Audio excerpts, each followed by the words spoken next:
Non, les amis, je ne vous ferai pas toute une émission avec un masque. C'était juste pour vous montrer à peu près à quoi je ressemblais depuis quelques jours sur ces 2, 3 jours. Désolé pour ceux qui m'ont attendu ou qui ont mis un peu de temps à côté pour notre tournée africaine du samedi.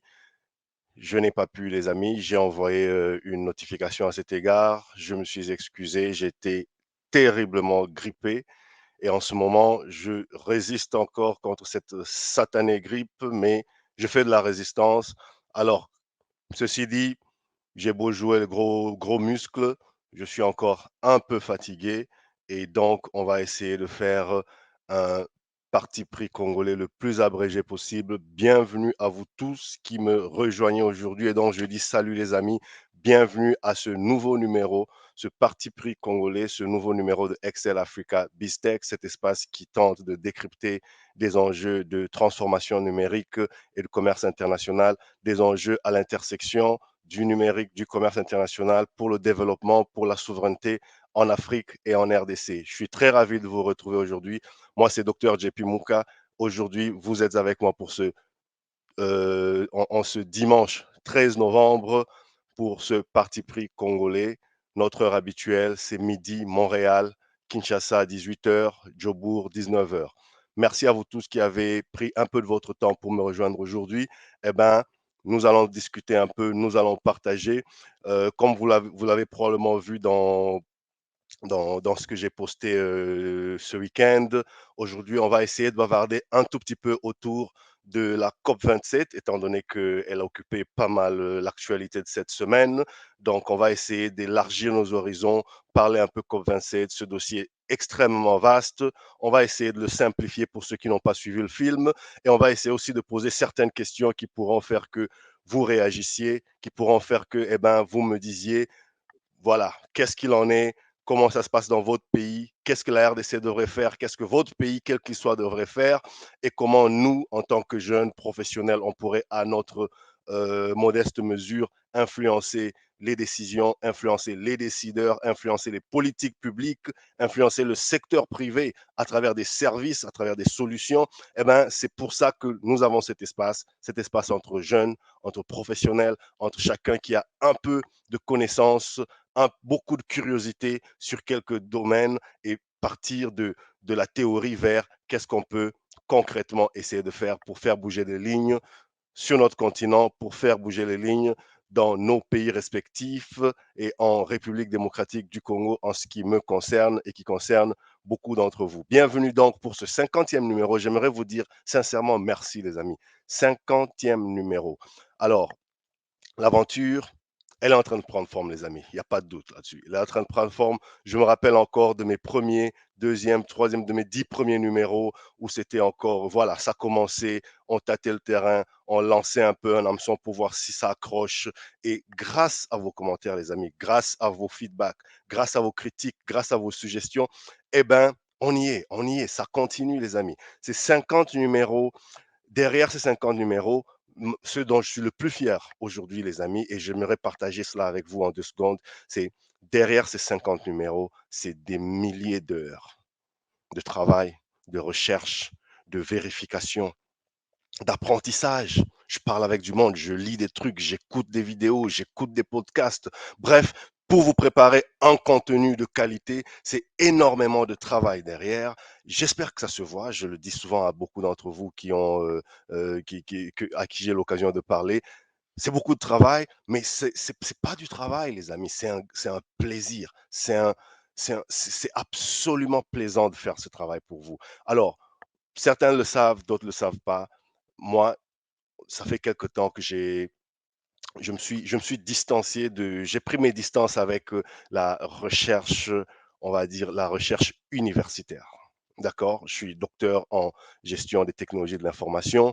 J'ai publié quelques articles dans des revues scientifiques et j'ai été invité dans plusieurs universités en Afrique, aux États-Unis, au Canada pour participer à la connaissance et contribuer à l'évolution du du body of knowledge, comme on dit, donc du corps des connaissances. En fait, c'est pour ça qu'on est docteur, c'est pour ça qu'on fait un doctorat. C'est un sacerdoce où on s'engage toute sa vie à continuer à contribuer à la recherche, aux connaissances qui existent dans les sujets de son choix, dans les sujets où on a choisi de se lancer.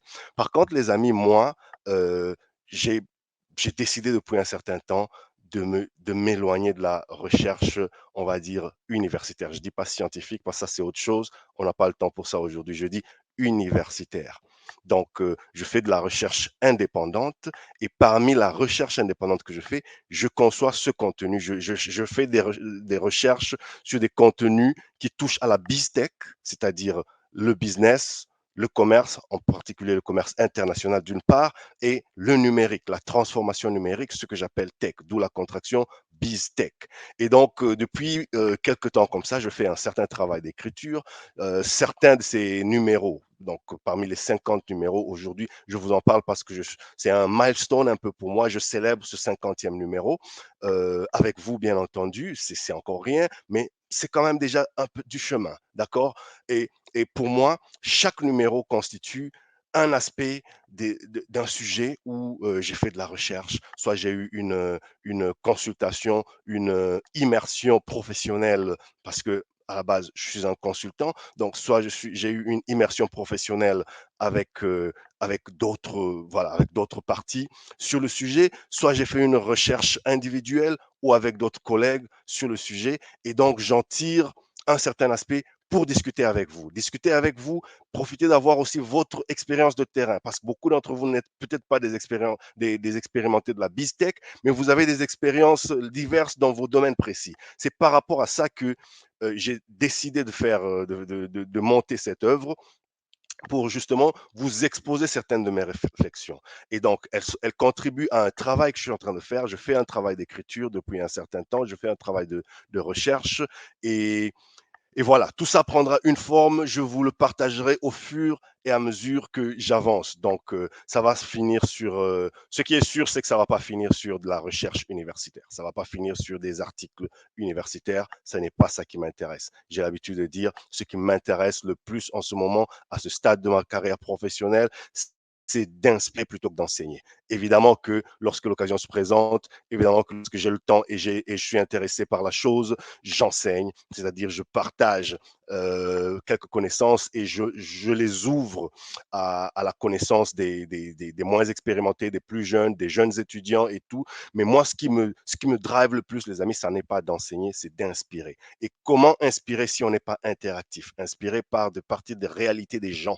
Des réalités des gens, j'ai choisi l'Afrique, mon continent, j'ai choisi la RDC, mon pays, je soumets certaines réalités qui peuvent paraître théoriques à mes compatriotes, à mes contemporains, à mes collègues, à mes amis, à mes aînés, à certains décideurs, on discute, on a un retour terrain et j'emploie certaines techniques de recherche que j'ai apprises à travers mon parcours doctoral et ma longue vie académique. Donc, n'hésitez pas à me contacter. Tout ce que vous faites, ça m'aide énormément. C'est pour ça que moi, je considère que ce 50e numéro, c'est une réussite pour moi et pour vous aussi, parce que vous n'avez pas idée de comment vous m'aidez à structurer mon contenu, comment vos remarques, si petites soient-elles, m'aident à structurer mon contenu. Et tant pis si personne d'autre ne l'a fait. Tant pis si personne d'autre ne le fait.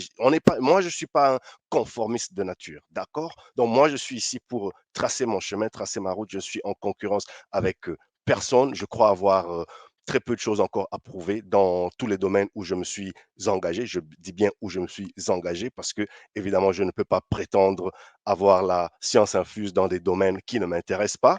Donc, les domaines où je me suis engagé, qu'ils soient académiques, commerciaux, qui touchent au commerce international ou à la transformation numérique, voilà, mon parcours est là, mon modeste parcours est là pour parler pour moi. Et le parcours, c'est pas seulement il y a 20 ans, le parcours, c'est aujourd'hui. C'est ce que je fais aujourd'hui avec vous. Donc, je pourrais parler dans 5 ans de ce que je fais aujourd'hui avec vous. Voilà, les amis, ce que je voulais vous dire d'entrée de jeu. C'est juste pour vous dire, ne vous fatiguez pas voilà, de continuer à m'aiguiller, à me bonifier à travers vos commentaires, à travers cette participation. Et un des moyens, c'est en faisant grandir cet espace, en s'abonnant massivement. Tout ce contenu, je vous renvoie à ma chaîne YouTube. Tout ce contenu se trouve sur ma chaîne YouTube, Docteur Jean-Paul Mouka, Dr. JP Mouka. Excel, Africa Bistec. Tous ces numéros, on en est au numéro 50. Donc, tous les 50 numéros, ils sont identifiables, répertoriés sur ma chaîne YouTube et il y a en complément, parce que la chaîne YouTube aujourd'hui, c'est plus de 100 vidéos, et donc en complément, chaque numéro, parfois, il est un peu disséqué en de plus petits résumés parce que voilà, il y a des aspects qui intéressent plus que d'autres. Donc, je vous invite, je sais que vous êtes nombreux à me suivre sur plusieurs réseaux sociaux, notamment LinkedIn, Facebook et un peu Twitter, mais évidemment YouTube. Mais je vous invite, quelle que soit votre plateforme de préférence, abonnez-vous sur ma chaîne YouTube. Voilà, c'est ce que j'allais vous dire d'entrée de jeu et je vous renouvelle mes remerciements. Mais j'aimerais aussi dire merci à ceux, quelques-uns, j'ai ramassé un florilège de quelques-uns parmi vous qui ont contribué à un aspect de la discussion. Vous avez remarqué depuis quelque temps, des fois dans mes posts, je lance un sujet, je poste une discussion. Par exemple, cette semaine, il m'est venu à l'esprit de vous soumettre une question qui m'a un peu taraudé l'esprit pendant qu'on faisait le live de la semaine passée. J'avais pas encore eu le temps de vérifier alors et je vous ai posé la question, mais comment marche l'IRL en RDC, impôt sur le revenu locatif, pardon, qui est redevable, comment ça marche, est-ce le locataire, est-ce le bailleur? Et à ma grande surprise, je devrais d'ailleurs même pas dire ma grande surprise parce que je sais que vous êtes intéressés, mais à ma grande satisfaction, je dirais, certains, beaucoup d'entre vous ont réagi et donc j'en ai sélectionné quelques commentaires qui pourraient aussi édifier d'autres qui s'étaient posés comme moi la question, mais qui n'ont peut-être pas encore eu le temps de vérifier. Merci par exemple à Saïdi Mugunda sur LinkedIn qui me précisait, sauf erreur, dans la loi congolaise, c'est le bailleur qui paye, mais la loi autorise au locataire de retenir à la source. Merci à toi, Saïdi. Emmanuel, Kambindi Bouakalala, merci à toi, parce qu'Emmanuel ajoute une couche à ce que Saïdi me disait en disant, en matière d'IRL, le droit fiscal congolais reconnaît ceci, et je cite, un, le bailleur comme redevable réel, c'est-à-dire la personne qui supporte le poids de l'impôt, et deux, le locataire comme redevable légal, c'est-à-dire la personne censée prélever et verser l'impôt au fisc. Merci infiniment pour toutes ces précisions. Sur Facebook aussi, vous étiez nombreux. J'en ai aussi retenu un petit florilège. Par exemple, KMB Mwanandai, merci à toi, qui me disait l'assujetti de l'IRL, c'est le bailleur. Cependant, celui qui va payer aux services fiscaux, c'est le locataire. Dans la pratique, le locataire, en payant le loyer, il doit normalement retenir sur la somme, donc le pourcentage dû à l'État en ce qui concerne l'IRL. Voilà. Donc, et, et je crois que, voilà, il y a aussi Franck Chilo Kachila, merci à toi, mon cher frère, merci à toi, cher ami, qui m'a corrigé et a ajouté que l'IRL, c'est bien 20%. Je crois avoir dit 15% dans notre live de la semaine passée. Je vous ai même dit, je pense, je dis peut-être une bêtise, corrigez-moi. Merci à vous, c'est 20%. Si quelqu'un d'autre veut ajouter à la discussion, c'est ça la nature de certains de nos sujets. Ça forme une certaine toile. C'est-à-dire, aujourd'hui, on ne parlera pas IRL. Je suis juste en train de vous lire quelques commentaires. Mais si quelqu'un d'autre a une connaissance, a quelque chose d'autre à ajouter, il pourrait toujours me contacter, soit à travers les réseaux sociaux que je viens de citer ici, en réagissant à mes publications sur LinkedIn, sur Facebook, mais ou encore aussi sur WhatsApp, le numéro qui apparaît sur votre écran. Par exemple, c'est dans ce sens que je remercie beaucoup Sam Gougia. Merci Frangin. Tu vas partager par exemple un document précieux cette semaine. Alors toi, tu as compris l'esprit de cette communauté. Il n'y a rien autre, il y a rien à dire. Quand quelqu'un tombe sur une documentation précieuse et qu'il a le réflexe de penser qu'ah tiens, ceci pourrait intéresser Dr. JP, ah tiens, est-ce qu'on peut, ceci pourrait l'aider à améliorer le travail qu'il fait, eh bien, c'est cela que j'appelle de l'interaction et je ne peux que dire ma reconnaissance. Merci infiniment, Sam. Et vous tous qui avez réagi, qui réagissez souvent, qui par un petit like, qui par un petit cœur, qui par un repartage. Et merci beaucoup, par exemple, à mon ami et frère Niki Kanja. Merci beaucoup. Sur Facebook, tu as pris l'habitude de repartager tous mes contenus. Je t'en remercie infiniment. Ma sœur et amie Marie Dorcas Niabé, LinkedIn, du Cameroun. Merci beaucoup pour tous tes encouragements et pour tous tes repartages. C'est par des petits gestes comme ça que vous m'encouragez. Et croyez-moi, aujourd'hui, il n'y a pas meilleur encouragement que ça. Et bien sûr, tous ceux que j'oublie de citer, tous les anonymes qui ne réagissent pas toujours publiquement, mais qui, au fond, soutiennent profondément ce travail et cette communauté que je vous propose. Donc, merci beaucoup et surtout, abonnez-vous, s'il vous plaît, sur ma chaîne YouTube parce que c'est là-dessus que j'entrepose. C'est ça le répertoire, c'est ça la bibliothèque de tout mon contenu. Sur les autres réseaux sociaux, vous me captez quand je publie, mais tout reste sur ma chaîne YouTube. Aujourd'hui, les amis, j'ai pas honte de vous dire que je caracole autour de 355 abonnés sur YouTube. Ben, certains diraient que c'est vraiment peanuts, c'est presque rien. Évidemment que c'est presque rien parce qu'il y en a qui ont 355 000 abonnés. Moi, je suis en 355, donc on est en train de monter, mais je vous rappelle que j'ai commencé à zéro et j'ai commencé il n'y a pas un an. J'ai commencé à zéro et c'était du contenu tout à fait, comment dirais-je, tout à fait basique que j'ai commencé à vous proposer, quand bien même il y avait de la substance, mais c'était encore relativement rudimentaire dans la présentation, dans la forme, et on essaie de se professionnaliser avec votre aide. Donc voilà, j'aimerais au moins atteindre les 1000 abonnés avant la fin de cette année, les amis. On est le 13 novembre 2022. Il nous reste encore environ 45 jours avant la fin de cette année. J'aimerais que vous m'aidiez à atteindre les 1000 abonnés. C'est une demande que je fais à chacun d'entre vous. Si chacun d'entre vous qui m'écoutez, chacun d'entre vous qui avait pris déjà qui avait fait l'effort de s'abonner, pourrait me ramener 3, 5, 10 personnes, on va dépasser les 1000 abonnés à la fin de avant la fin de cette année.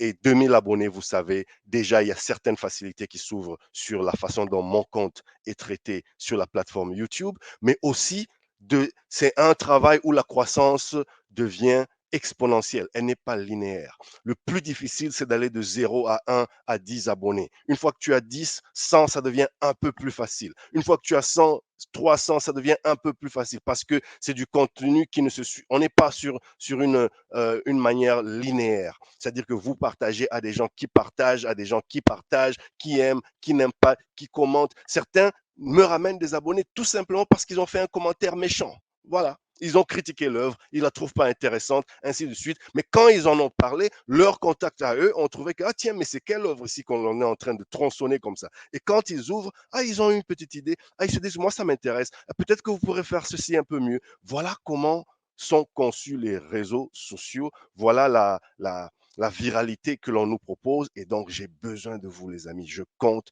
infiniment sur vous. Voilà.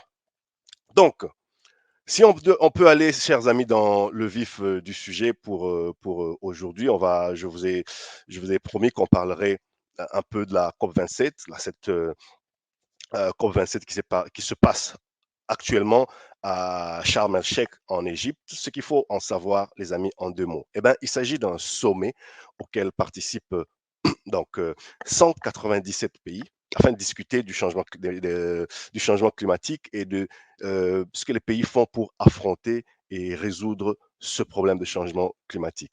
Eh bien, cette conférence fait partie de la Convention cadre des Nations Unies sur les changements climatiques. C'est un traité international signé par la plupart des pays du monde dans le but de limiter l'impact de l'activité humaine sur le climat. Parce que les amis, la planète, elle sait se régénérer. C'est seulement que à l'allure où on la détruit, eh ben, le temps qu'elle se régénère, on sera tous morts. Donc, tout ce qu'on fait, c'est pas pour la planète, c'est plus pour nous. C'est plus pour nous et ce que nous faisons sur la planète. Parce que croyez-moi, dans 1 million d'années, elle sera se régénérer, mais les conditions pour notre survie à nous, humains, sur Terre, elles se dégradent à vue d'œil. On en est donc, les amis, à la 27e édition qui se tiendra du 6 au 18 novembre 2022.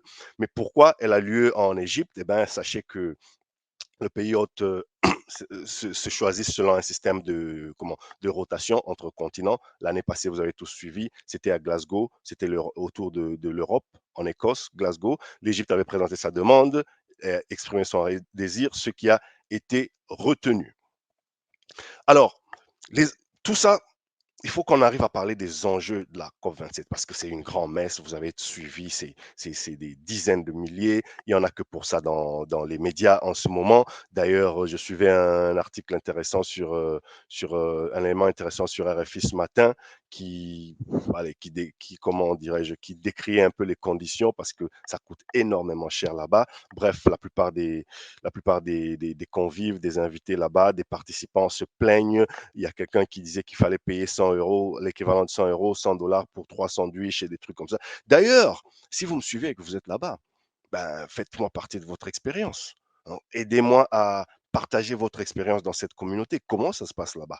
Est-ce qu'il y a quelqu'un parmi nous ici qui est parti là-bas à la COP27? Si tu regardes cette vidéo, ben, partage-nous un peu ton expérience parce que moi, j'y suis pas et beaucoup d'entre nous ici n'y sont pas allés. J'espère être là à des prochaines éditions, mais ça, là, j'y étais pas. Ça se passe en Afrique. Ce serait quand même bien d'entendre de certains Africains qui, eux, ont pu faire le déplacement et ce serait bien qu'on entende de vous. Et donc, pour revenir aux enjeux, les amis, c'est des dizaines de milliers de personnes, y compris les chefs d'État, des chefs d'État et de gouvernement ou de gouvernement des 187 197 nations, comme je le disais. Et pendant 2 semaines, donc, ils seront là à discuter et les discussions seront consacrées sur la négociation autour d'enjeux de taille, notamment ceux de s'assurer que les promesses faites depuis des années voient enfin le jour. Alors, les conséquences du changement climatique ne sont plus à démontrer, les amis, comme vous pouvez le voir ici. On parle de la sécheresse, des sécheresses records dans la corne de l'Afrique. On passe par les inondations au Nigeria qui ont fait des centaines de morts et qui ont ravagé les voisins tchadiens, camerounais, l'avancée de la mer sur la façade côtière du Sénégal. Donc, on passe, et j'en passe et des meilleurs. C'est comme ça, on voit que la terre, les pluies qui deviennent, les saisons de pluie qui deviennent déréglées. Où que vous soyez en ce moment, vous sentez que parfois, il fait plus chaud que d'habitude, plus froid que d'habitude. Donc, les changements, ils ne sont plus à démontrer. Mais on parle de concrétiser les promesses, les amis, en concret. Qu'attendent les pays africains de cette COP27? Parce qu'il faut qu'on parle aussi de ça. C'est bien de dire COP27. Nous, on est africains, on prend une perspective africaine et une perspective congolaise en particulier. Mais il faut comprendre, les amis, d'abord, que les pays industrialisés polluent la planète et ils la détruisent depuis 3 siècles. Vous comprenez, les amis? Les pays industrialisés, ils s'industrialisent depuis la nuit des temps. Ça fait 3 siècles qu'ils polluent sans limite et donc qu'ils abîment la planète. Si on en est là, c'est en particulier à cause d'eux. C'est eux les gros pollueurs, les pays du G20. D'accord? Ils le reconnaissent volontiers, mais c'est bien gentil. Mais maintenant, il faut passer à la caisse. Hein? Il faut passer à la caisse. Il faut faire des compensations. Pas seulement compensations en parole. Il faut faire des compensations financières et sociétales. Et je vous explique pourquoi financières et sociétales. Donc, les pays moins développés, notamment les pays africains, ben, ils considèrent que ils sont des victimes des changements climatiques, alors que eux, ils y contribuent finalement que très modestement aux émissions de gaz à effet de serre. Je vous rappelle, les amis, l'Afrique, c'est seulement 3 petits pourcents, 3% des émissions globales. Et encore, si vous enlevez l'Afrique du Sud et le Nigeria, vous tournez autour de 1%. Donc nous, dans cette affaire de réchauffement climatique ici et de ceux qui causent le réchauffement climatique, en fait, en parlant des coupables, en parlant des causes, on n'y est presque pas. On est une entité négligeable. On n'y est presque pas. Donc, c'est aux pollueurs de payer pour leur pollution et de changer leurs habitudes de consommation. Et on en est là. Donc, aujourd'hui, les pays africains demandent aux pays euh, euh, pollueurs eh ben, qu'ils honorent leurs promesses. Vous savez, alors je vais juste vous mettre l'image, petit instant. Les pays africains, ils demandent aux pays riches, les pays pollueurs, d'honorer leurs promesses de verser 100 milliards de dollars par an, voyez-vous? Et 100 milliards de dollars par an, c'est à peu près 0,3% de leur PIB, de leur richesse à eux, chaque année. Vous savez, ce chiffre, il provenait d'un rapport scientifique reconnu en la matière, publié, je pense, en 2000, 9 par un grand scientifique sur l'environnement, l'écologie et le climat.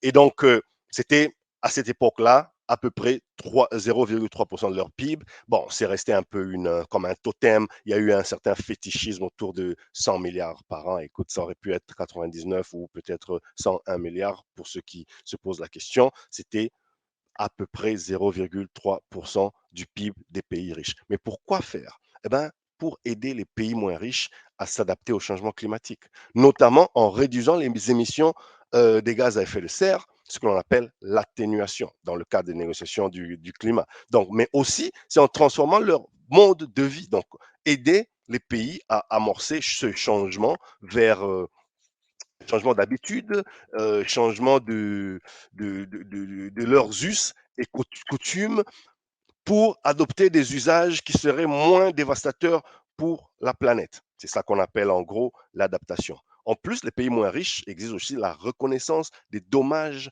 et pertes qu'ils ont subis, tels que les effets de l'élévation du niveau de la mer ou les inondations fréquentes. Donc, on retrouve beaucoup ce nouveau jargon qui apparaît depuis quelque temps dans les négociations climatiques, la fameuse expression pertes et dommages. Les pays moins riches, eux, ils exigent une aide financière donc pour faire face aux conséquences de tous ces ravages que nous venons de décrire. Et c'est ce que signifient en gros les mots pertes et dommages. Pertes, parce que c'est d'abord des pertes économiques. Pertes économiques, c'est des choses que l'on peut facilement quantifier en valeur monétaire. Des pertes en maison, en terre, en ferme, les entreprises qui sont perdues. Voilà. Mais les pertes non économiques aussi. Et c'est là que j'en venais à des changements sociétaux. Des pertes non économiques, c'est quand il y a quand il y a mort d'homme. C'est pas quelque chose à laquelle on peut attacher une valeur très facilement. Voyez-vous, c'est des sites culturels, c'est la perte de la biodiversité. Quand la biodiversité est réduite, c'est pas toujours des choses qui sont facilement quantifiables en valeur monétaire. Et donc, après d'intenses négociations, finalement, au bout de longues négociations de plus de 2 jours, ils ont accepté de mettre cette notion de perte et dommage à l'ordre du jour. Donc, on verra, on est en train de suivre ce qui va en sortir.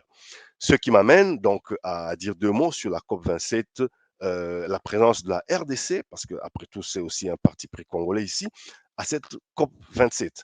Vous avez peut-être suivi, si pas, c'est pas grave. Moi, j'ai suivi pour vous le discours du Premier ministre qui rappelle notamment les méfaits et les ravages du réchauffement climatique sur l'Afrique.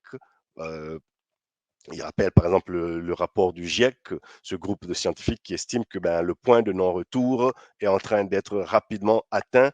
Donc, si on ne fait rien très vite, eh ben, il sera bientôt trop tard s'il n'est pas déjà trop tard. Donc, mais scientifique, il fait donc un plaidoyer pour une justice climatique, une éthique sociale et un partenariat gagnant-gagnant. Parce qu'il est scientifiquement prouvé, les amis, que nos forêts du bassin du Congo, elles constituent le premier poumon mondial. Elles absorbent, en termes d'absorption et en termes de séquestration de CO2. Eh bien, il faut donc renforcer la préservation de ces forêts. Il faut donc aider nos populations qui, elles, vivent de ces forêts-là à s'adapter, à changer leur mode de vie vers autre chose. Je vous ai déjà fait un numéro sur la chaîne ici où je allais dans un peu plus de détails sur le fait que pour nos villages, pour nos frères et sœurs qui vivent au village, eh ben, la forêt, c'est le supermarché. C'est leur Walmart, c'est leur Carrefour, c'est leur ShopRite. La forêt, c'est leur pharmacie. Voyez-vous? Donc, eux, ils n'ont pas de scrupules. Quand ils ont faim, ils vont dans la forêt. Quand ils sont malades, ils vont dans la forêt. La forêt, c'est même un lieu un peu mystique où ils ont une relation métaphysique avec voilà, des plantes, des arbres. C'est comme ça qu'ils vivent depuis des années et des années. Donc, arriver à changer les modes de vie et à traiter la forêt différemment, il n'y a pas de discussion, c'est nécessaire. Seulement, ça doit être encadré, ça doit être encouragé. Ce changement, il va demander des financements pour trouver des manières, on va dire, de substitution. S'ils vont plus aller couper les arbres pour se chauffer, bah, on leur propose quoi à la place? Voyez-vous? Et donc, notre forêt, c'est 268 millions d'hectares de forêt humide, ça c'est la forêt équatoriale, dont 62%, c'est-à-dire à peu près 155 millions, se trouvent en RDC, avec une capacité de séquestration de 24 gigatonnes de carbone. Donc on est en train de parler, la RDC est pratiquement le contribuant des pays solutions, au-delà du slogan. Moi je pense qu'en tant que Congolais, il faudrait qu'on se rende compte de ce que nous apportons à la table. Et donc qu'on arrête, et je vais y revenir tout à l'heure, mais quand on prend conscience de ça, on ne peut pas être des mendiants.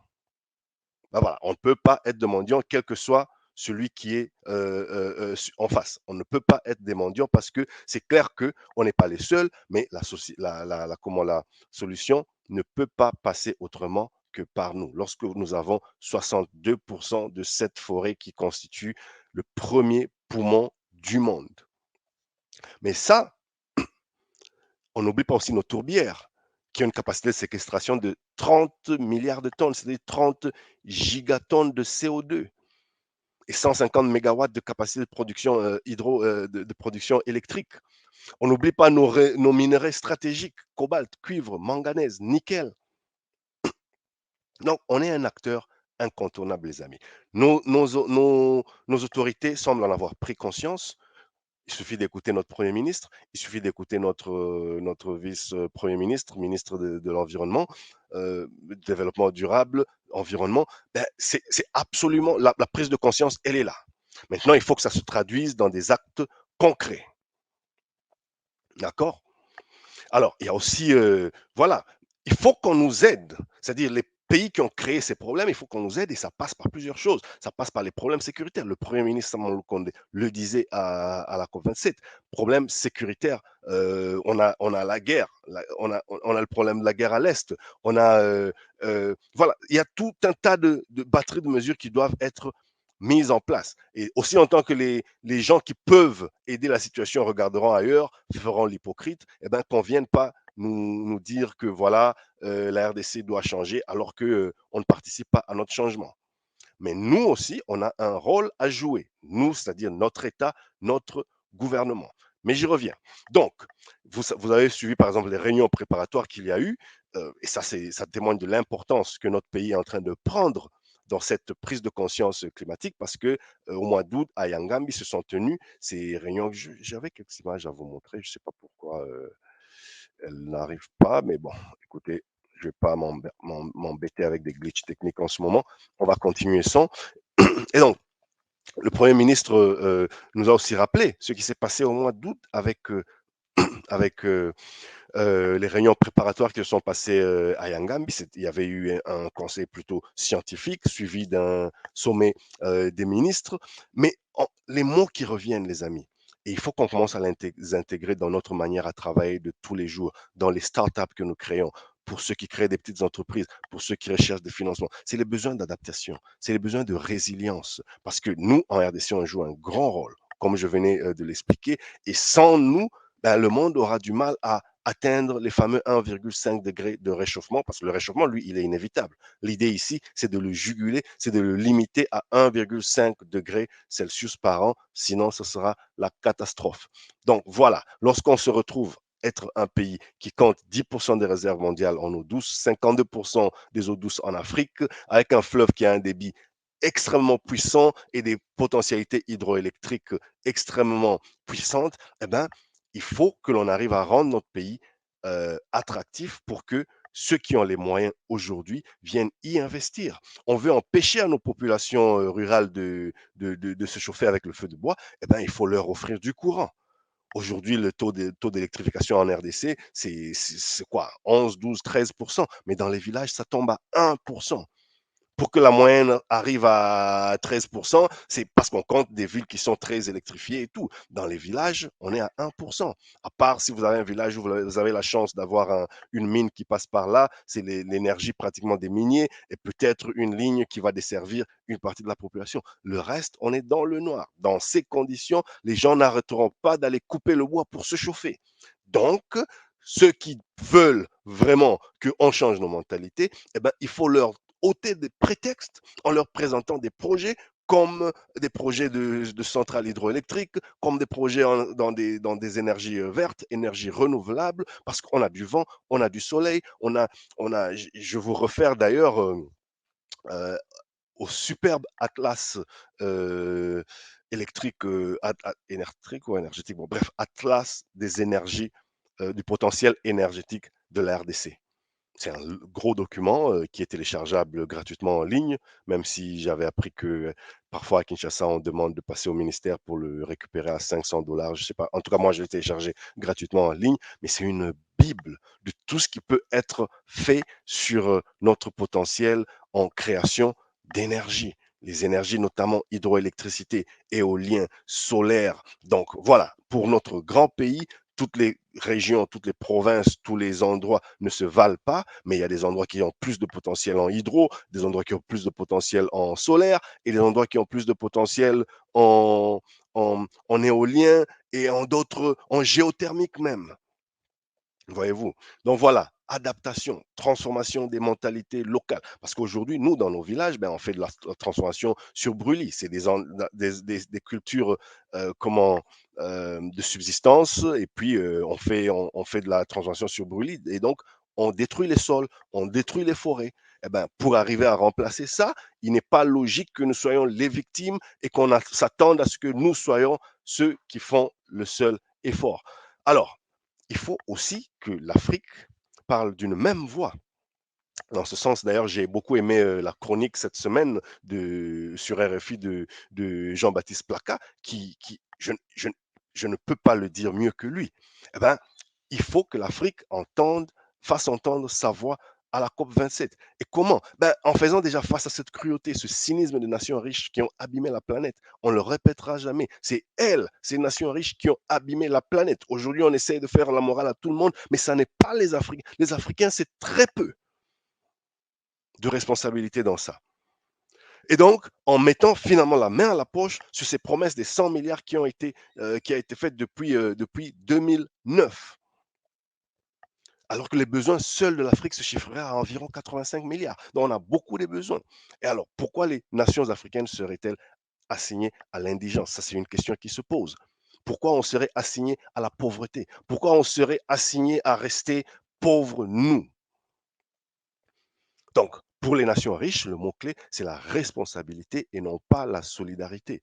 Ce n'est pas une question d'aumône, c'est une question de prendre ses responsabilités et payer pour les dommages que eux, ils ont faits. Les pays pollueurs, des dommages que eux, ils ont causés. Et donc, c'est tout à fait compréhensible que les États africains, à travers nos chefs d'État et de gouvernement, s'indignent. Seulement, parfois, on a l'impression qu'ils y vont en ordre dispersé. J'ai presque envie de dire, comme toujours, chacun défendant ce que M. Jean-Baptiste Placat appelle son petit bout d'Afrique. Absence de vision commune. Alors qu'à 54, ils pourraient être beaucoup plus audibles s'ils parlaient d'une même voix. Leur voix aurait plus de poids.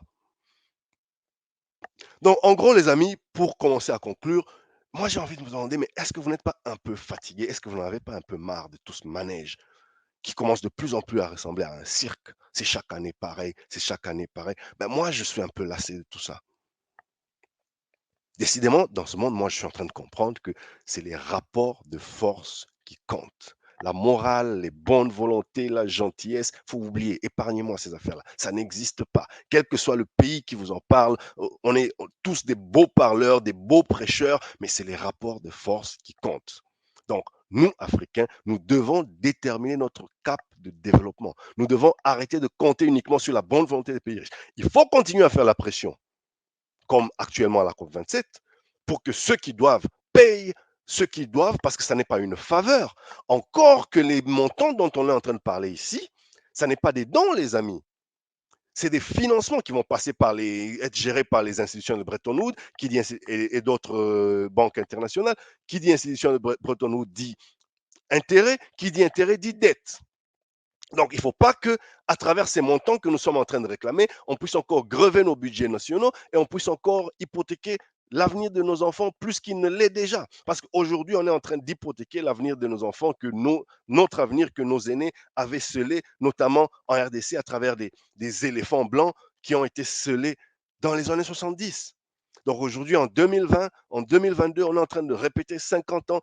On risque de répéter les mêmes erreurs parce que tout ce monde-là, toutes ces institutions de Bretton Woods, ça n'est pas de l'argent gratuit. C'est des prêts. Qui dit prêt dit, c'est des prêts, qui dit prêt dit intérêt.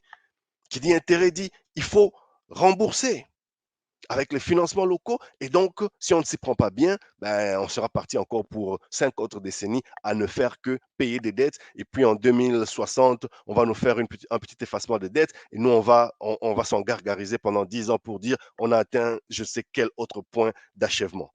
Ce qu'il faut, c'est vraiment, un, qu'ils payent ce qu'ils doivent, mais aussi deux, que nous-mêmes, on détermine notre cap de développement. C'est dans ce sens, par exemple, que moi j'applaudis des deux mains ce que mon gouvernement, le gouvernement congolais, a décidé de faire récemment en mettant aux enchères les blocs gaziers et les blocs pétroliers. Eh bien, moi, je pense qu'un État, et je vous ai déjà fait une vidéo là-dessus sur cette chaîne, un État a le droit de fixer tel cap et de décider ce qu'il doit faire pour réduire la pauvreté de ses citoyens. N'en déplaise à ceux qui commencent à faire des défilés pour venir nous dissuader de faire ceci, comme si nous, Congolais, on nous a déjà vu aller intervenir lorsque certains décident d'exploiter leur gaz de schiste à travers notamment des méthodes comme le fameux fracking, la fracturation hydraulique. C'est des méthodes, les amis, qui sont hyper destructrices pour la planète. Fracking, c'est un joli mot, ça sonne bien, mais ce que ça signifie, les amis, c'est des tonnes, des milliers, des milliers, des millions de tonnes d'eau qui sont pompées sur la roche.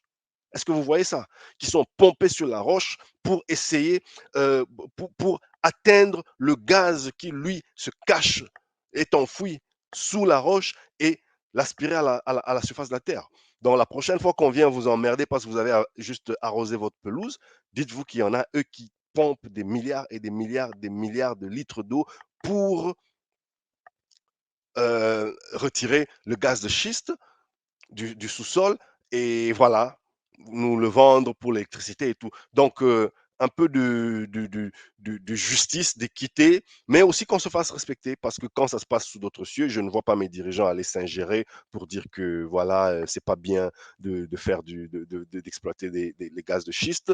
Et malheureusement, c'est des arguments comme ça qui sont répétés, y compris par des ONG locales chez moi, parce que bon, il faut bien qu'elle vive elle aussi. Donc, on vient, on fracasse le gouvernement tout simplement parce que Greenpeace a dit, parce que qui d'autre a dit. Non, moi, je pense que le gouvernement fait bien de résister, que l'on trace nous-mêmes notre voie du développement. Si les gens sont tellement inquiets pour la biodiversité qu'ils commencent d'abord à aller éliminer les groupes qui pilulent dans le parc de Virunga, les groupes armés qui pilulent partout là-bas. Ils sont dans le parc de Virunga. C'est ça leur habitat. C'est eux qui sont en train de faire du braconnage, ces gens-là. Qu'on commence d'abord à par les éliminer, eux, non seulement ça apportera la paix, mais ça apporte pour les humains, mais ça apportera aussi la paix pour la biodiversité. Donc, le temps des leçons de morale, bah, je crois que c'est fini et j'ai comme l'impression que mon gouvernement l'a compris depuis un bon bout de temps et moi, j'en suis fier. J'espère tout simplement qu'au-delà des mots, notre gouvernement, notre État va dans les actions. Mais je pense que c'est le cas parce que je ne sais pas si vous avez suivi. Moi, je vous recommande d'ailleurs l'interview magistrale que le. Un petit instant, les amis.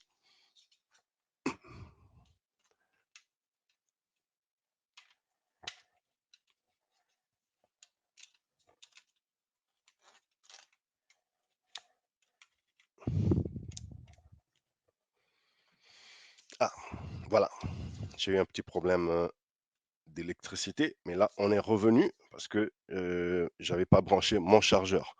Donc, je disais, les amis, moi, je suis fier de mon gouvernement en ce moment parce que je pense qu'il a pris la mesure de ses enjeux et qu'il est en train de tenir bon envers et contre toutes ces pressions de tous ces donneurs de leçons qui, eux, exploitent le gaz de schiste quand il s'agit de donner du courant à leur population, qui, eux, rouvrent des centrales à charbon lorsque la Russie, la Russie n'envoie plus le gaz.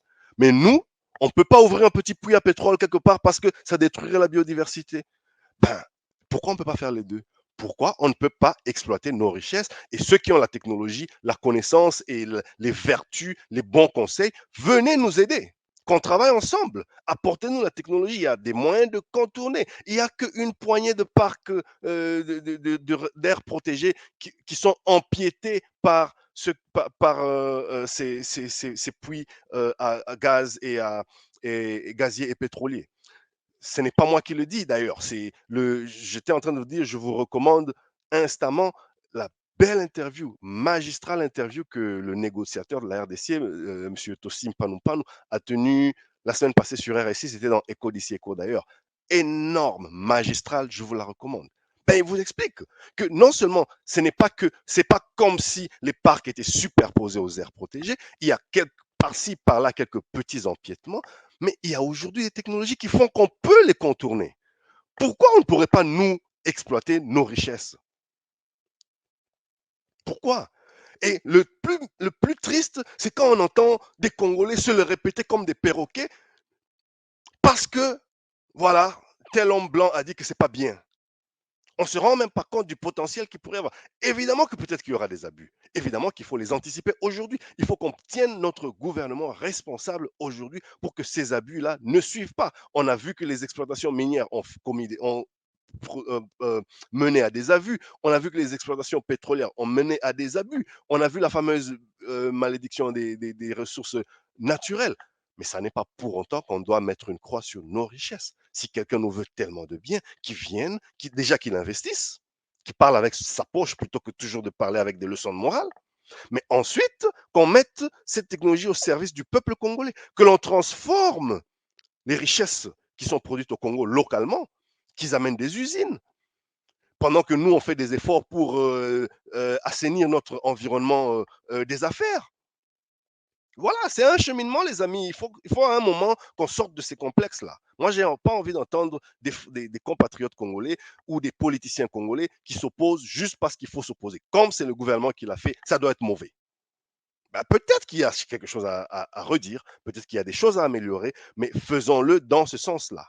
Ne mettons pas une croix sur nos richesses parce que les uns ou les autres, eux, ils ont décidé. Et puis, c'est eux qui vont venir nous vendre leur gaz, leur pétrole et tout ce dont on a besoin. Non, qui viennent investir chez nous parce que ça produira des emplois, parce que ça réduira la pauvreté, parce que ça aidera, voilà, à rendre notre environnement plus viable. Et à la fin, c'est la planète, c'est tout le monde qui en bénéficiera parce que, je rappelle, nous sommes en train de parler pas d'un pays qui n'a rien à voir, qui est observateur à cette table des négociations, mais d'un pays qui compte 62% de la forêt humide, forêt équatoriale. Voilà, c'est pas n'importe qui. Quand on est conscient des enjeux que l'on représente, quand on est conscient de son poids, on le dit sans honte, sans peur, sans regret. Parfois, on n'a pas toujours la force de s'imposer, mais ça ne nous empêche pas de reconnaître ce qu'est nos forces à prendre ou à laisser. C'est pour ça que notre gouvernement, moi je dis, qu'on ne lâche pas, qu'on tienne bon, et que tous ces gens qui viennent nous enquiquiner nous laissent tranquilles, qui viennent investir et pas nous faire de la morale, parce que quelque part, il y en a marre. Voilà, la balle est dans notre camp, les amis, la balle est dans votre camp, dans notre camp, dans le camp de notre État. Moi, je pense qu'on peut y arriver tous ensemble, mais il faudra aussi y arriver en ayant des projets bancables, pour reprendre l'expression qui nous est souvent lancée à la figure. Vous savez, les financiers, ils disent qu'ils ne peuvent pas financer des projets chez nous parce que c'est des projets qui ne sont pas bancables. Et souvent, ils n'ont pas tort. Donc, on peut, et moi, j'en appelle à tous mes compatriotes, parce que je vois même dans mon réseau ici, il y a des personnes qui se présentent comme, qui ont fait quelques études là-dessus, experts en finances vertes, experts en financement durable et tout ça. C'est des disciplines relativement nouvelles, hein, qu'on ne se le cache pas. Quelqu'un qui a fait les finances il y a 50 ans, il n'a peut-être pas mis la même emphase sur la finance verte. Aujourd'hui, nous qui rentrons dans la finance, à cette ère, eh ben, il y a des normes, il y a des notions nouvelles que nos aînés qui ont fait la finance peut-être il y a 50 ans, eux, ils parlaient plus hydrocarbures et tout ça. Alors, puisque aujourd'hui, on sait que tout le monde est en train de se diriger vers comment faire une finance qui serait responsable, qui prendrait en compte la préservation de la planète, ben, quels sont les projets bancables? Dites-moi, est-ce que vous en connaissez? Enfin, évidemment que vous en connaissez, mais comment on peut s'y prendre pour avoir des projets bancables en Afrique? C'est quoi le potentiel? On sait tous, c'est l'hydroélectrique, c'est l'éolien, c'est dans la transition énergétique avec tous les minerais, les terres rares, les minerais stratégiques, les minéraux qui sortent de chez nous. Comment on fait pour créer une chaîne euh, de valeur? Comment on fait pour, on va dire, autonomiser nos populations locales et finalement se retrouver économiquement, vous et moi? Voyez-vous? Parce que il faut qu'on arrive à leur ôter le principe que nos projets ne sont pas bancables. Qu'on arrive à sortir de ce cercle vicieux, un peu ce serpent qui se mord la queue, où on dit vos projets ne sont pas bancables, mais à la fin, on ne nous aide pas à rendre nos projets bancables. Donc, il faut qu'on travaille ensemble. Mais pour qu'on travaille ensemble, il faut que déjà nous, Congolais, on mette notre plus belle robe. Que nous, Congolais, on mette à l'avant-plan nos capacités, nos ressources, nos intelligences. Moi, j'ai ma petite idée sur le sujet. Je parle plus de la transformation numérique. Eh ben, ça fait partie des choses qui vont contribuer à verdir, si vous voulez, l'environnement des affaires. Voyez-vous? Et non seulement verdir, mais faire que les technologies arrivent à pénétrer jusque dans nos villages, dans nos coins un peu plus ruraux, qui auparavant n'avaient jamais eu cette chance-là. Par exemple, à travers le projet des 145 jours, qui est en train, le programme des 145 territoires, pardon, 145 jours, 100 jours, ça c'est autre chose, pardon. Lapsus révélateur. 145 territoires. Eh bien, voilà, il y a des projets qui commencent à prendre forme dans le sens d'autonomiser les populations locales et partageons là-dessus. Je veux vous entendre. Dites-moi en commentaire qu'est-ce que vous pensez que la RDC peut présenter concrètement. Au niveau des startups, est-ce que vous pensez que c'est faisable ou vous pensez que tout ça c'est du blabla et que franchement, ça ne peut pas être faisable? Et si ça ne peut pas être faisable, qu'est-ce qu'il faut qu'on fasse ensemble pour que ça évolue, pour que les lignes bougent? Parce que notre État, lui, il a besoin de nos idées pour qu'ils ficellent tout ça et qu'ensemble, on rentre vers le secteur privé, ceux qui peuvent avoir, mettre les mains sur des gros financements qui pourront faire bouger les lignes. Est-ce que c'est le lobbying? Est-ce que les projets sont là mais ils ne sont pas visibles? Parlons-en. C'est à quelle porte qu'il faut aller frapper? Parce qu'il faut qu'on arrive, surtout nous autres qui sommes dans le commerce international, qui sommes dans le financement du commerce international, on est en train de regarder des voies, des moyens pratiques pour convaincre en priorité les Occidentaux, mais les pays riches en général, leur demander d'arrêter de voir l'Afrique uniquement comme une terre à risque. Comment on met en valeur notre jeunesse? Comment on met en valeur le potentiel énorme de notre pays? Voilà, donnez-nous des outils, travaillons ensemble pour qu'ensemble on ait un narratif africain que l'on va soumettre à notre gouvernement et que l'on va mener nous-mêmes en tant que privés pour qu'il y ait une certaine synergie publique-privée et que l'on fasse venir des projets chez nous. Parce qu'il ne suffit pas de dire qu'on est riche, on est riche en potentiel. Encore une fois, on est riche en potentiel, mais encore faudrait-il que si aujourd'hui je peux mettre la main sur des bailleurs de fonds, je peux mettre la main sur des gens, un cercle d'influence dans lequel peut-être j'évolue, comment je vends mon pays, comment je vends mon continent. Aidez-moi à formuler ce narratif-là. C'est tout ce que je demande. Hein. Vous êtes sur cette plateforme, vous êtes un prestataire de services, vous êtes dans le business, vous êtes dans les technologies, vous êtes dans la finance verte. Aidez-moi à monter ce narratif pour qu'ensemble, on puisse essayer de bouger les lignes. Voilà, les amis, ce qui doit être fait. Sinon, si on ne fait rien, rendez-vous l'année prochaine à la COP 28 aux Émirats arabes unis, à Dubaï, où on parlera des mêmes choses, on prendra les mêmes et on recommencera. Et en bout de ligne, rien ne sera fait parce que ce sera du talk, talk, talk. Est-ce qu'on peut, à l'occasion de cette COP27, pendant que tout le monde a l'attention dessus, commencer, y compris sur cette plateforme, à avoir des idées qui peuvent être audibles, d'accord, pour que quand il viendra le moment de la COP28, on puisse regarder, waouh, regarder les efforts, regarder le progrès qu'on a fait entre la COP27 et la COP28. D'accord? Pour les efforts diplomatiques, eh ben, ce sont des responsabilités régaliennes, responsabilités étatiques, et il y a des négociateurs compétents qui représentent nos pays respectifs.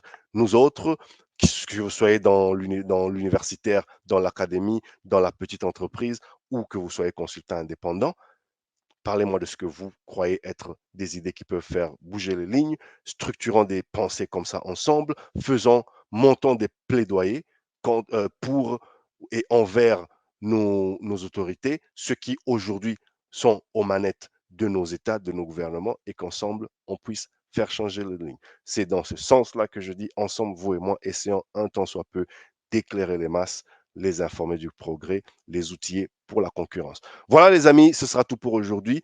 Je suis déjà ravi d'avoir tenu presque une heure sans trop être mal à l'aise parce que comme je vous ai dit, j'étais grippé dans la semaine, mais voilà, peut-être que vous le sentez dans ma voix, peut-être que pas, mais je m'en relève encore tout doucement. Je fais de la résistance, comme on dit.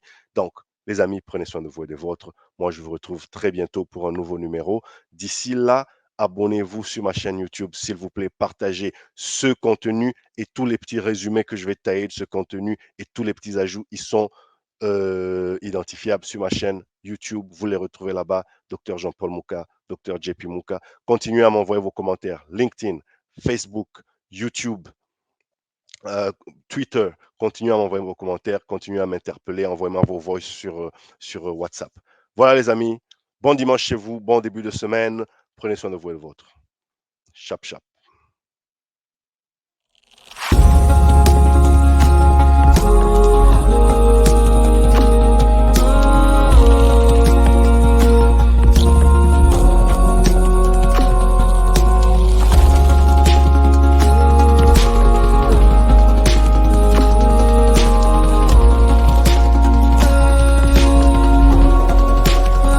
Donc, je disais, les amis, moi, je suis fier de mon gouvernement en ce moment parce que je pense qu'il a pris la mesure de ces enjeux et qu'il est en train de tenir bon envers et contre toutes ces pressions de tous ces donneurs de leçons qui, eux, exploitent le gaz de schiste quand il s'agit de donner du courant à leur population, qui, eux, rouvrent des centrales à charbon lorsque la Russie, la Russie n'envoie plus le gaz.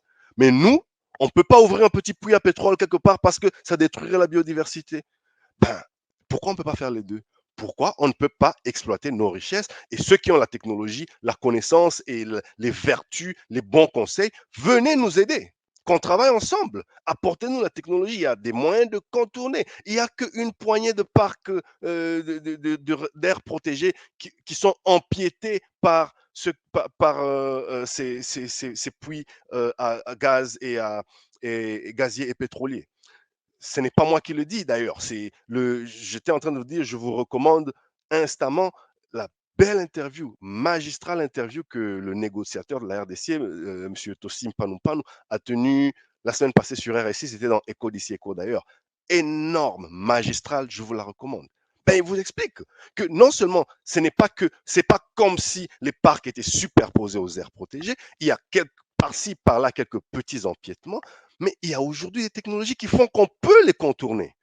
Pourquoi on ne pourrait pas nous exploiter nos richesses? Pourquoi? Et le plus triste, c'est quand on entend des Congolais se le répéter comme des perroquets parce que, voilà, tel homme blanc a dit que c'est pas bien.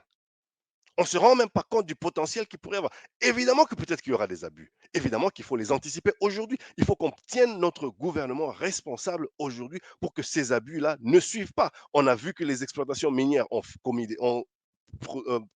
mené à des abus. On a vu que les exploitations pétrolières ont mené à des abus. On a vu la fameuse malédiction des ressources naturelles. Mais ça n'est pas pour autant qu'on doit mettre une croix sur nos richesses. Si quelqu'un nous veut tellement de bien, qu'il vienne, déjà qu'il investisse, qu'il parle avec sa poche plutôt que toujours de parler avec des leçons de morale. Mais ensuite, qu'on mette cette technologie au service du peuple congolais, que l'on transforme les richesses qui sont produites au Congo localement, qu'ils amènent des usines, pendant que nous, on fait des efforts pour assainir notre environnement des affaires. Voilà, c'est un cheminement, les amis. Il faut à un moment qu'on sorte de ces complexes-là. Moi, je n'ai pas envie d'entendre des compatriotes congolais ou des politiciens congolais qui s'opposent juste parce qu'il faut s'opposer. Comme c'est le gouvernement qui l'a fait, ça doit être mauvais. Ben, peut-être qu'il y a quelque chose à redire, peut-être qu'il y a des choses à améliorer, mais faisons-le dans ce sens-là. Ne mettons pas une croix sur nos richesses parce que les uns ou les autres, eux, ils ont décidé. Et puis, c'est eux qui vont venir nous vendre leur gaz, leur pétrole et tout ce dont on a besoin. Non, qui viennent investir chez nous parce que ça produira des emplois, parce que ça réduira la pauvreté, parce que ça aidera, voilà, à rendre notre environnement plus viable. Et à la fin, c'est la planète, c'est tout le monde qui en bénéficiera parce que, je rappelle, nous sommes en train de parler pas d'un pays qui n'a rien à voir, qui est observateur à cette table des négociations, mais d'un pays qui compte 62% de la forêt humide, forêt équatoriale. Voilà, c'est pas n'importe qui. Quand on est conscient des enjeux que l'on représente, quand on est conscient de son poids, on le dit sans honte, sans peur, sans regret. Parfois, on n'a pas toujours la force de s'imposer, mais ça ne nous empêche pas de reconnaître ce qu'est nos forces à prendre ou à laisser. C'est pour ça que notre gouvernement, moi je dis, qu'on ne lâche pas, qu'on tienne bon, et que tous ces gens qui viennent nous enquiquiner nous laissent tranquilles, qui viennent investir et pas nous faire de la morale, parce que quelque part, il y en a marre. Voilà, la balle est dans notre camp, les amis, la balle est dans votre camp, dans notre camp, dans le camp de notre État. Moi, je pense qu'on peut y arriver tous ensemble, mais il faudra aussi y arriver en ayant des projets bancables, pour reprendre l'expression qui nous est souvent lancée à la figure. Vous savez, les financiers, ils disent qu'ils ne peuvent pas financer des projets chez nous parce que c'est des projets qui ne sont pas bancables. Et souvent, ils n'ont pas tort. Donc, on peut, et moi, j'en appelle à tous mes compatriotes, parce que je vois même dans mon réseau ici, il y a des personnes qui se présentent comme, qui ont fait quelques études là-dessus, experts en finances vertes, experts en financement durable et tout ça. C'est des disciplines relativement nouvelles, hein, qu'on ne se le cache pas. Quelqu'un qui a fait les finances il y a 50 ans, il a peut-être pas mis la même emphase sur la finance verte. Aujourd'hui, nous qui rentrons dans la finance, à cette ère, eh ben, il y a des normes, il y a des notions nouvelles que nos aînés qui ont fait la finance peut-être il y a 50 ans, eux, ils parlaient plus hydrocarbures et tout ça. Alors, puisque aujourd'hui, on sait que tout le monde est en train de se diriger vers comment faire une finance qui serait responsable, qui prendrait en compte la préservation de la planète, ben, quels sont les projets bancables? Dites-moi, est-ce que vous en connaissez? Enfin, évidemment que vous en connaissez, mais comment on peut s'y prendre pour avoir des projets bancables en Afrique? C'est quoi le potentiel? On sait tous, c'est l'hydroélectrique, c'est l'éolien, c'est dans la transition énergétique avec tous les minerais, les terres rares, les minerais stratégiques, les minéraux qui sortent de chez nous. Comment on fait pour créer une chaîne euh, de valeur, comment on fait pour, on va dire, autonomiser nos populations locales et finalement se retrouver économiquement, vous et moi. Voyez-vous?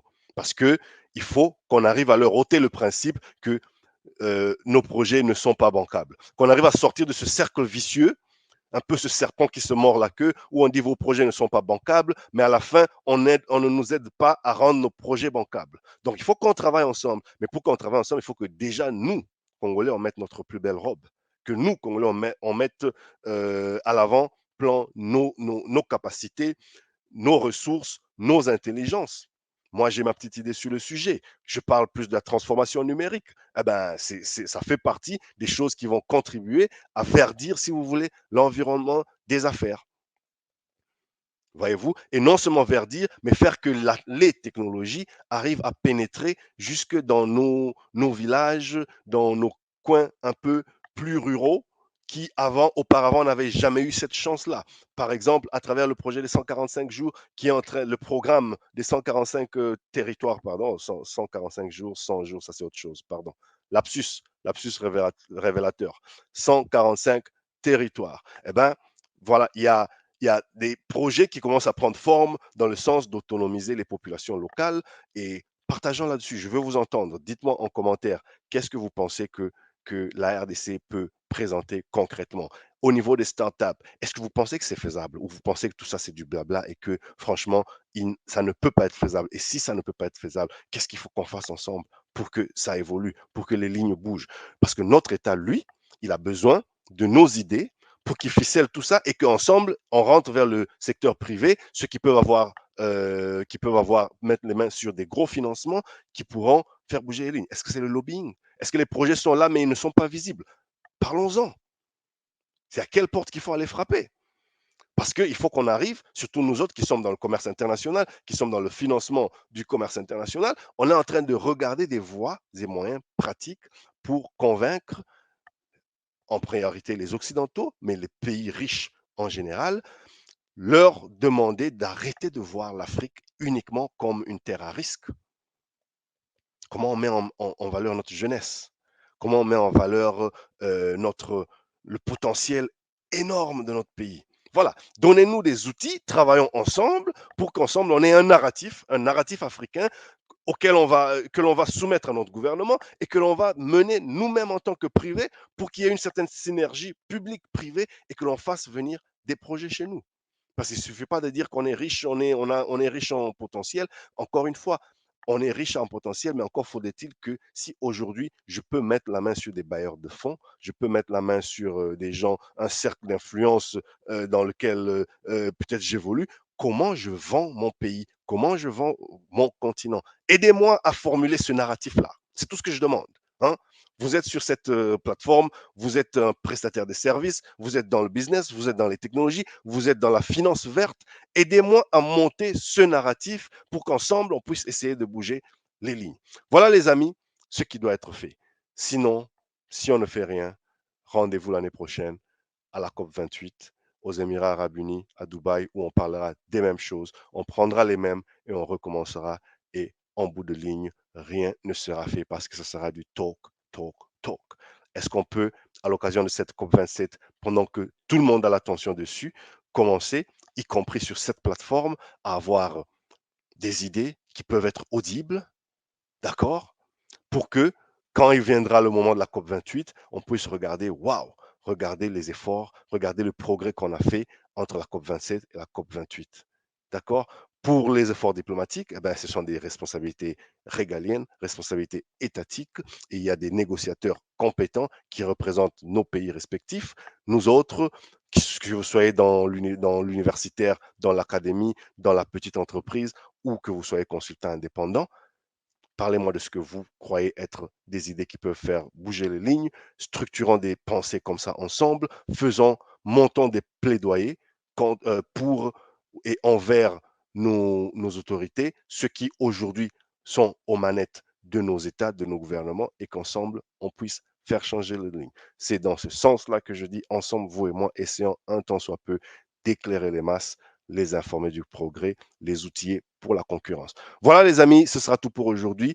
Je suis déjà ravi d'avoir tenu presque une heure sans trop être mal à l'aise parce que comme je vous ai dit, j'étais grippé dans la semaine, mais voilà, peut-être que vous le sentez dans ma voix, peut-être que pas, mais je m'en relève encore tout doucement. Je fais de la résistance, comme on dit. Donc, les amis, prenez soin de vous et des vôtres. Moi, je vous retrouve très bientôt pour un nouveau numéro. D'ici là, abonnez-vous sur ma chaîne YouTube, s'il vous plaît, partagez ce contenu et tous les petits résumés que je vais tailler de ce contenu et tous les petits ajouts, ils sont identifiables sur ma chaîne YouTube. Vous les retrouvez là-bas, Dr Jean-Paul Mouka, Dr JP Mouka. Continuez à m'envoyer vos commentaires. LinkedIn, Facebook, YouTube, euh, Twitter. Continuez à m'envoyer vos commentaires. Continuez à m'interpeller. Envoyez-moi vos voices sur WhatsApp. Voilà les amis. Bon dimanche chez vous. Bon début de semaine. Prenez soin de vous et de vôtres. Chap, chap.